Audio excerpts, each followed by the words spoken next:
Recently मैंने अपनी 4 साल की मेरी बेटी का एडमिशन कराया है प्री नर्सरी में। 28 अप्रैल यानी कि कल 2026 को वो 4 साल की हो जाएगी। हमने इस अप्रैल सेशन में उसका प्री नर्सरी में एडमिशन कराया। इससे पहले उसने 1 साल प्ले स्कूल में स्पेंड किया है, जहाँ पे उसका टाइमिंग रहता था फ्रॉम 9:30 टू 12:30। 3 घंटे प्ले स्कूल में जाती थी। उसके बाद जब हमने नया स्कूल ये ज्वाइन किया, जो एक्चुअल स्कूल है, जिसमें उसका टाइमिंग हो गया 8:30 टू 1:30। अब आज मेरी प्रिंसिपल से काफ़ी बहस हुई, काफ़ी हमारा अच्छा खासा आर्गूमेंट हो गया। क्या रीज़न बीइंग कि उन्होंने हमें बोला कि आप लेट आ रहे हो। हम एक्चुअली लेट पहुंच रहे थे, टाइमिंग है 8:30 के, और मैं उसको लेके जा रहा था 9:30, जो हमारा प्ले स्कूल में टाइमिंग था। मैं उसको 9:30 टू 1:30 वो वहाँ पे टाइम स्पेंड कर रही थी। हमारा आर्गुमेंट क्यों हुआ, उसके ऊपर उन्होंने ये बोला कि आप अपनी बेटी को लेट स्कूल में लेके आ रहे हो। मैंने मैम को बोला बहुत रिस्पेक्टफुली, साइंटिफिकली, कि बच्चे जो है एक्चुअली इस एज ग्रुप में, जो 4 5 6 साल का एज ग्रुप है, कि बच्चे 10 से 13 घंटे के आसपास सोते हैं। एंड हम उसको 9 बजे सुला देते हैं एक्चुअली। बट स्टिल उसको उठते उठते फिर वो रेडी होती है, फिर वो आराम से तैयार होती है। फर्स्ट ऑफ ऑल कि उसकी जो स्लीप है, स्लीप साइकिल है, वो लंबा है उसका टाइम। नेचुरली जो बच्चों का लंबा टाइम होता है सोने का। उसके बाद उसको सेंस ऑफ टाइम नहीं है अभी। मतलब ये हमें पता है कि अभी घड़ी में 8 बज रहे हैं या 9 बज रहे हैं या 7 बज रहे हैं, पर एक 4 साल के बच्चे को आप कैसे समझाओगे कि अब ये 7 बज रहे हैं या 8 बज रहे हैं। उसको सेंस ऑफ टाइम नहीं है, और सबसे इंपॉर्टेंट उसको सेंस ऑफ अर्जेंसी नहीं है कि हमें यार शार्प 8:30 स्कूल पहुंचना है, नहीं तो प्रिंसिपल गुस्सा करेगी या उसकी टीचर्स गुस्सा करेंगी। राइट। हम जिस तरीके से भी हम उसको 9:30 तक लेके जा रहे थे, वो साइकिल हमारा ऑलरेडी सेट था। एंड सबसे इम्पॉर्टेंट मेरा ये भी क्वेश्चन है कि एक 4 साल के बच्चे को आप 8:30 स्कूल में बुला रहे हो, 1:30 उसको छोड़ रहे हो, 1:30 सॉरी 1:30 बजे।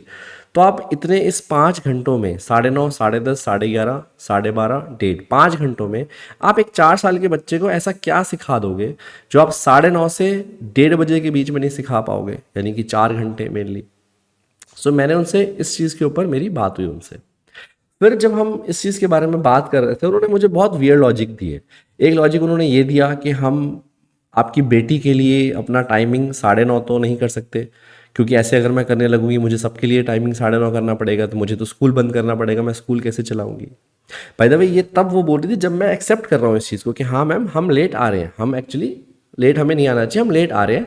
पर धीरे धीरे हम ट्राई कर रहे हैं, कोशिश कर रहे हैं कि हम 8:30 पे आ सकें, हम उस मार्क को हिट कर सकें जो हमारे नए स्कूल के टाइमिंग्स हैं। अच्छा, तो उनके बहुत एक्सट्रीम व्यूज़ थे कि अगर मुझे 9:30 टाइमिंग सबके लिए करना पड़े तो मुझे तो स्कूल बंद करना पड़ेगा, राइट। फिर उसके बाद मैंने उनसे बोला कि मैम हमें 1 महीना हो गया स्कूल में आते हुए, ना तो यहाँ पे कोई पीटीएम का हमें बताया गया, पेरेंट्स टीचर मीटिंग के बारे में। बाय द वे ये हमारा डिस्कशन, ये प्लान नहीं था, ये मीटिंग प्लान नहीं थी। ये जब मैं अपनी बेटी को स्कूल ड्रॉप करने गया था सुबह, वहीं मुझे प्रिंसिपल मिल गई एंड शी स्टार्टेड कंप्लेनिंग कि आप लेट आ रहे हो। मुझे बताया गया कि आप कैजुअली वॉक करके आते हो स्कूल में, बेटी को छोड़ के आते हो। तो मैंने कहा कैजुअली वॉक करके आऊँगा, और कैसे आऊँगा, मैं उड़ के आऊँगा। मतलब इसमें मैं वॉक करके तो स्कूल में बच्ची को लेके आऊँगा, जब मैं अपने मेन एंट्रेंस गेट से आपके एंट्री करूँगा तो मैं कैजुअल वॉक करके तो आऊँगा, और मैं कैसे वॉक करके आऊँ, है ना। ये सबसे बड़ा पॉइंट मैंने उनसे डिस्कस किया। फिर मैंने उनको ये भी बताया कि आपके स्कूल में मुझे काफ़ी सारे पॉइंट्स रेज करने थे, तो मैं वेट कर रहा था आप मुझे पीटीएम पे कब टाइम देंगे, कब है मैं पीटीएम पे यहाँ पे आऊँ। तो but accidentally then she said कि नहीं मेरे पास टाइम है, तुम आ जाओ मुझसे बात करो। मैंने कहा ओके मैम बैठते हैं, मतलब आई वॉज विलिंग। मैं तो मुझे उस स्कूल को लेके उनके काफ़ी सारे कंसर्न्स थे। मैंने कहा मैम बिल्कुल हम बात करते हैं। सबसे पहला जब मेरी बेटी का एडमिशन हुआ, तो उसमें स्कूल के जो टीचर्स हैं उन्होंने एक व्हाट्सएप ग्रुप बना दिया, जिसमें वो बेसिकली मैसेज ब्रॉडकास्ट करते हैं। हम एज अ पेरेंट कोई मैसेज उस ग्रुप में नहीं कर सकते। हमें एक इंट्रोडक्शन एक होता है ना, कि बताया जाए आपको कि हाँ ये टीचर आपके पॉइंट ऑफ कांटेक्ट हैं, ये फ़ोन नंबर आपका पॉइंट ऑफ कांटेक्ट रहेगा जिसको आप पूछ सकते हो, कोई भी क्वेरी होती है। अब मुझे कोई भी क्वेश्चन पूछना होता है तो मैं उस ग्रुप में जाता हूँ, 3 4 उसमें एडमिन्स हैं, उनका नंबर होता है, तो उसमें से किसी भी रैंडम एडमिन को मैं उठा के मैसेज डाल देता हूँ या फ़ोन कर देता हूँ, क्योंकि मुझे नहीं पता कि मुझे किसको अप्रोच करना चाहिए। तो मैं तो ये समझता हूँ कि जो एडमिन्स हैं उनकी रिस्पॉन्सिबिलिटी है, दे शुड बी आंसरेबल। मुझे कोई भी अपने बच्चे को लेके कोई प्रॉब्लम है, कोई क्वेश्चन पूछना है। मैंने उनसे ये बात बोली कि आप मुझे फॉर्मली, किसी ने मुझे नहीं बताया कि ये आपका फ़ोन नंबर है, ये पॉइंट ऑफ कांटेक्ट रहेगा, आप इनसे पूछ सकते हो। सबसे पहले मैंने उनको ये बताया कंसर्न। थर्ड मैंने उनसे बोला कि आप बच्चे को लंच के लिए सिर्फ 20 मिनट का टाइमिंग दे रहे हो। बाय द वे ये वन ऑफ द रीजंस है क्योंकि हम स्कूल में लेट पहुंचते हैं, क्योंकि मैं उसे सुबह उठने के बाद, नहलाने के बाद, तैयार करने के बाद ब्रेकफास्ट कराता हूँ। क्योंकि उसका स्कूल में टाइमिंग 11:30 बजे है समथिंग शायद, और 20 मिनट का सिर्फ लंच होता है। अब देखो छोटा बच्चा, एक 4 साल का बच्चा, 20 मिनट उसके लिए आई डोंट थिंक इतना सफिशिएंट है। तो मैंने मैम से बोला कि मैंने कहा मैम 20 मिनट का टाइम में एक अडल्ट भी खाना नहीं खा सकता, शायद एक अडल्ट खा ले मे बी, क्योंकि उसको सेंस ऑफ अर्जेंसी है, उसको सेंस ऑफ टाइम है। बट बच्चे के लिए हमें एटलीस्ट 30-35 मिनट्स तो हमें डेडिकेट करना चाहिए कि हाँ बच्चे, क्योंकि खेलते खेलते खाना खाते हैं बच्चे, एक दूसरे के साथ खेलते हैं, एक दूसरे को देखते हैं, तो बच्चे खेल खेल में खाना खाते हैं, तो उनको आधे घंटे का टाइम तो एटलीस्ट मिलना चाहिए, may be more than 30 minutes. तो ये मैंने मैम से बोला। एंड देन उनका बहुत वियर्ड इस पे उन्होंने मुझे लॉजिक दिया, काउंटर आर्गूमेंट किया। मुझे वो कहती हैं कि मैं एज एन एडल्ट 5 मिनट में खाना खा लेती हूँ। मतलब कंपैरिजन देखो, मैं 4 साल के बच्चे का कंपैरिजन वो कर रही हैं, 45-50 प्लस के आसपास की लेडी हैं, वो कह रही है कि मैं देखो 5 मिनट में खाना खा लेती हूँ।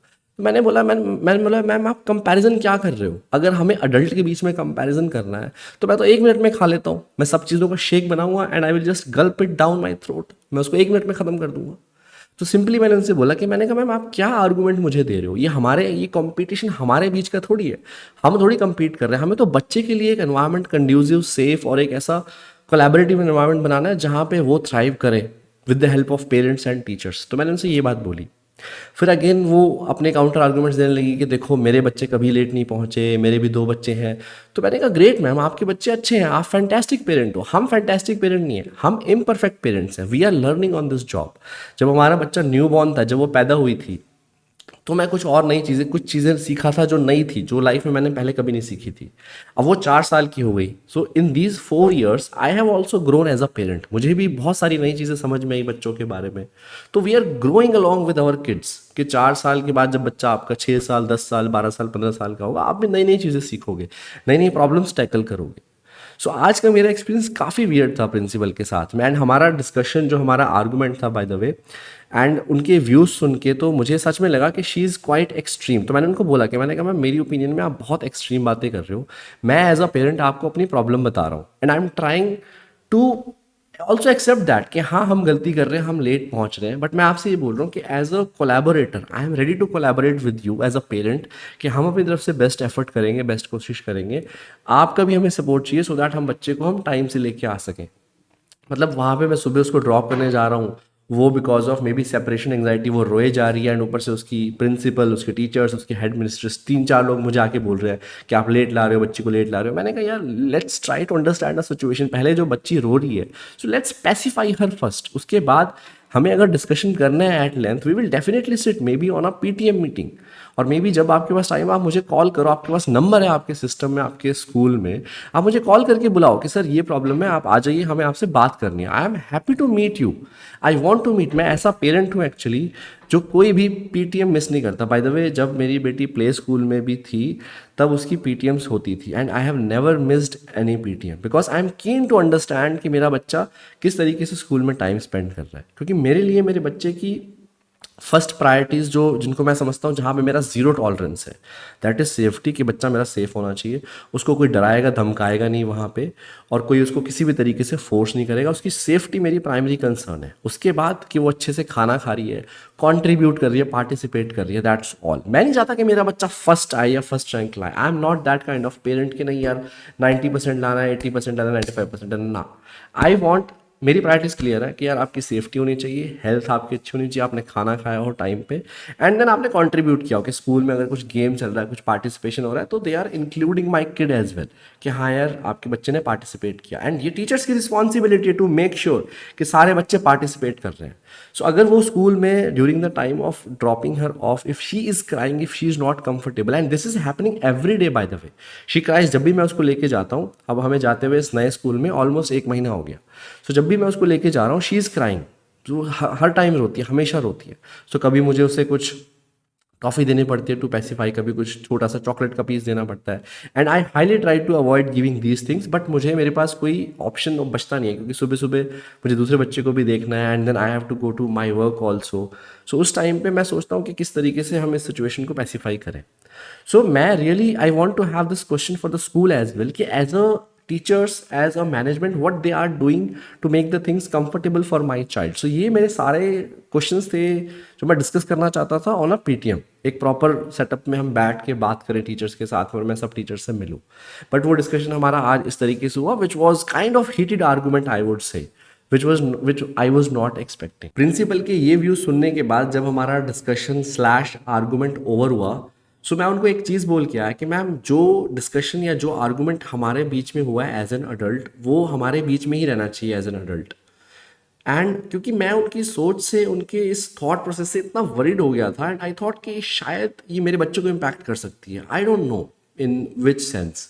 सो मैं उनको ये बात बोल के आया था डेफिनेटली कि मैंने कहा मैम जो चीज़ें हमारे बीच में डिस्कशन हुआ है, जो भी बातें हुई हैं, we should solve that as an adult. By the way ये सारा डिस्कशन अभी ओपन है, हमारा सॉल्व नहीं हुआ. तो I am expecting that she is going to call me to talk to the higher management, and I will be happy to do that. I will definitely be going and talking and keeping my point in front of them. Anyways, so मैं उनको lastly बोल के आया था कि ma'am this conversation should remain between adults only. इसका impact मेरे बच्चे पे नहीं आना चाहिए किसी भी तरीके से, and I have zero tolerance for that. कि मतलब अगर जो हमारे बीच में आर्गूमेंट हुआ, अगर आप उसको किसी तरीके से मेरे बच्चे पे लेके जाते हो या उस पर कुछ इम्पैक्ट आता है while she is in the school, so I have a zero tolerance for that. मैं इस चीज़ को किसी भी हाल में टॉलरेट नहीं करूँगा. सो देखो ये हमारे एजुकेशन सिस्टम की आज सच्चाई है. And first of all I tell you कि आज से 20 साल पहले जब मैंने अपनी स्कूलिंग ख़त्म की थी, I also faced similar kind of things. 20 साल बाद भी मैं सेम चीज़ें फेस कर रहा हूँ. सो फाइनली मैंने क्या डिसाइड किया है, आज का एक्सपीरियंस मेरे दिल को इतना ज़्यादा हर्ट किया, जैसे बोलते हैं ना कि जब तक दिल को नहीं लगेगी ना बात, तब तक बात नहीं बनेगी. सो आज के मेरे इस एक्सपीरियंस ने ना मेरी फीलिंग्स को डीपली हर्ट किया है, जो जिस तरीके का डिस्कशन मेरा प्रिंसिपल के साथ हुआ. क्योंकि मुझे उस डिस्कशन में, उस आर्गूमेंट में या जो भी हम बात कर रहे थे, पहली बात तो वो डिस्कशन आर्गूमेंट होता ही नहीं. So that principal actually lacked any kind of empathy for a 4-year old kid और maybe for a first time parent कि यार हाँ आपका फर्स्ट आपने स्कूल ज्वाइन किया तो let's be empathetic with you कि आप ये चीज़ें कर सकते हो अपने बच्चे को जल्दी लाने के लिए. मतलब I am just learning on my job कि कैसे एक अच्छा पेरेंट बनना है, कैसे बच्चे को टाइम पे लेके आना है. So I am doing it myself कि मुझे कोई गाइड नहीं कर रहा. विच सो कॉल्ड स्कूल या education system they are suppose to do that, parents को इंट्रो देना एंड देन जैसे मैंने बताया having no point of contact कि आपको अगर कुछ प्रॉब्लम होती है, कुछ बच्चे के रिलेटेड आपको क्वेरी है तो आप हमसे आके पूछो. क्योंकि बच्चे को कोई सेंस ही नहीं है ना. शी डज नॉट नो कि कौन उसके दोस्त हैं, किन से वो मिल रही है, किन से वो बातें कर रही है. मतलब वो she can not narrate a whole experience for the day कि उसके साथ क्या हुआ क्या नहीं हुआ. सो ऐसे केस में जब 4 साल का बच्चा है जिसको इतनी सेंस नहीं है, तो आप obviously as a parent you are concern, you really want to talk to the principal teachers on regularly basis as frequently as possible. So आज मैंने फाइनली डिसाइड किया कि अब मैं अपने बच्चे को प्रिपेयर करूंगा होम स्कूलिंग के लिए. एंड फॉर दैट सबसे पहली प्रिपरेशन होगी मेरी as a parent. I will dedicate myself my time for the day so that मैं अपने बच्चों की हेल्प कर सकूँ होम स्कूलिंग में, जो उनको बेसिक स्किल्स जो स्कूल मिस करता है, basic science, finance, mathematics, stock market, how to be happy and healthy, weight lifting in the gym and all these things, resistance training, ये मैं उनको स्किल डेवलप कर सकूँ. कैसे कम्युनिकेट करना है बेहतर, कैसे नेटवर्क करना है लोगों के साथ में, कैसे अपने आप को सोशली एक्सेप्टेबल बनाना है, सो डिप्लोमेटिकली कैसे चीज़ों को हैंडल करना है. सो मैंने फाइनली डिसाइड किया कि I will train my self to do all the things so that I can teach my kids maybe in a homeschooling setup or something. I don't know yet. मेरे लिए मुझे बस पता है कि मुझे इस दिशा में जाना है. कैसे जाना है, कैसे जाऊंगा, कितना दूर है, क्या उसमें मोड ऑफ ट्रांसपोर्ट होगा, कहाँ से मदद लूँगा, कुछ नहीं आइडिया, कुछ नहीं पता इसके बारे में. And I am really sure about it कि ये प्रॉब्लम सिर्फ मेरी नहीं होगी, मेरे जैसे हज़ारों लाखों पेरेंट्स इस चीज़ को, इस प्रॉब्लम को फेस कर रहे होंगे bye the way, which I totally understand. And ये आगे आने वाले टाइम में हमारी एक सबसे बड़ी प्रॉब्लम बन के आ सकती है. And you are one of that parent. So I would request you, अगर आपके बच्चे हैं या प्लान कर रहे हो, तो they are your best products. आपकी रिस्पॉन्सिबिलिटी, आप उनको दुनिया में लेके आए हो. सो मेक श्योर कि चीज़ें जितनी उनके लिए आप बेटर कर सको, ईजी नहीं, कंफर्टेबल नहीं, बेटर कर सको, उतनी बेटर करो. बेटर मीन्स कि उनको एक्चुअली सर्वाइवल स्किल्स उनको सिखाओ कि how to defend themselves, how to, जैसे मैंने बोला, basic finance, mathematics, science, stock market के बारे में, इन्वेस्टमेंट के बारे में, हेल्थ को इंपॉर्टेंस देना या अपने माइंडसेट को बेटर करना, क्रिटिकल थिंकिंग सिखाना, स्ट्रक्चर्ड थिंकिंग सिखाना, फ्रेमवर्क्स में सोचना, तो इन चीज़ों के बारे में आप टाइम स्पेंड करो, अपने आप को एजुकेट करो, ताकि आप अपने बच्चों को एजुकेट कर सको further. So I am dedicating this channel for this purpose कि मैं किस तरीके से होम स्कूल करता हूँ बच्चों को। एंड मेरे 2 बच्चे हैं बाय द वे, एक मेरी 4 साल की गुड़िया है जो कल 4 साल की हो जाएगी 28 अप्रैल 2026 को, और एक मेरा 2.5 साल का बेटा है। So now I have finally decided कि अब मुझे चार्ज लेना ही पड़ेगा इस चीज़ में, there is no other option. आप इस चीज़ को आउटसोर्स नहीं कर सकते। You can outsource anything in this world but you cannot outsource your love and care for your kids. कितने अच्छे से अच्छा ट्यूटर, मेड, बेबी सिटर आप हायर कर लो, लाखों रुपए दे के हायर कर लो, but you cannot have that love and care, that compassion जो आपके अंदर है, जो आप बच्चों को दे सकते हो। सो फाइनली इस चैनल को मैं इस पर्पज़ के लिए डेडिकेट कर रहा हूँ। एंड अलॉन्ग दिस जर्नी जो मैं चीज़ें सीखूंगा, जो मैं आपके साथ टिप्स शेयर कर सकूंगा वाइल ऑन दिस जॉब, मैं खूब गलतियाँ करूँगा, बहुत सारी गलतियाँ करूँगा, बट मैं करूँगा इस चीज़ को। मुझे इन गलतियों से झुकना नहीं है, अपने आप को आगे लेके चलना है, but I am going to do that, I am committed to do that, I will dedicate myself to become that mentor for them maybe, so that I can show them the better path. कि school का जो रॉटन system है, जो school की approach है, जिसमें वो आपको इनोवेटिव थिंकिंग नहीं सिखाते, जिसमें आपको वो सिर्फ एक फिक्स्ड बॉक्स में रहना सिखाते हैं, they have a mandate, they have a fixed curriculum जो इनको हर साल ख़त्म करना है। यही उनका गोल होता है, and they are optimizing for that metrics. They are not wrong, they are doing this for money, they have their salaries, school is run for business sake, school generates revenue, business makes revenue, and that is the story for every organization because they are optimizing for their finances. अब ऐसा नहीं है pre nursery में जिस teacher बोलते हैं कि हमारे पास 60 बच्चे हैं, हम किस किस पे ध्यान दें। अरे भैया 60 बच्चे लिए भी तो तुमने, तुम 30 बच्चों की 2 क्लासेस बना सकते हो, 20 बच्चों की 3 क्लासेस बना सकते हो। तो वो चीज़ एक्सेप्ट नहीं करेंगे कि हाँ हमने पैसे के लिए, बिजनेस के लिए अपने स्कूल में, अपनी क्लास में इतने बच्चे डाले, बट आपको आर्गूमेंट क्या देंगे कि हमारी क्लास में 60 बच्चे हैं, हम कितनों पे फोकस करें। तो ये तो आपकी गलती है ना, मतलब आप एक्चुअली अपनी कमी हमें बता रहे हो। आप बता रहे हो कि यार पैसा हमारी कमजोरी है, हमें तो पैसा चाहिए, we are optimizing for money, that is why we are filling 60 students, 60 children in one class, because we want to optimize for our business. अपने रेवेन्यू के लिए हम ऑप्टिमाइज कर रहे हैं। एनीवेज, सो ये मेरा आज का एक्सपीरियंस है which has deeply hurt me. अब इसके ऊपर मैं फर्दर बिल्ड करूँगा, जैसे मैंने बोला अपने बच्चों को बेसिक चीज़ों पे, बेसिक सब्जेक्ट्स पे होम स्कूलिंग देने का पूरा ट्राई करूँगा। And on this channel I will be putting up all the material, all the things which are going to help you homeschool your kid, maybe make your child's life easier, not easier I would say, better I would say, because easier, मुझे उनकी life comfortable नहीं बनानी, easy नहीं बनानी life, because life by default is hard for all of us. So मुझे उनको उस hardship को हैंडल करने का एक बेटर तरीका सिखाना है, एक बेटर वे सिखाना है। सो जिसमें मैं भी सीखूंगा, बहुत सारे मेंटर्स ऑनलाइन अवेलेबल हैं, बुक्स पढ़ के मैं भी कहीं से कोचिंग लेनी पड़ेगी तो I will take coaching as well, but I am surely going to solve this problem for my kids at least, and with that experience I will share all those things with you guys as well, so that आप अगर parent हो अपने बच्चों के लिए, आप भी कुछ इसी तरीके का थॉट प्रोसेस रखते हो, so that you can also learn from my experience, और maybe you can teach me few things अगर आपने वो चीज़ें, if you have travelled that path, if you have already experience this journey. तो ये channel उसी के लिए डेडिकेट हो। All right, thank you for your time. This is Tarun, an imperfect dad. So I'm going to see you in the next video. Take care and bye bye.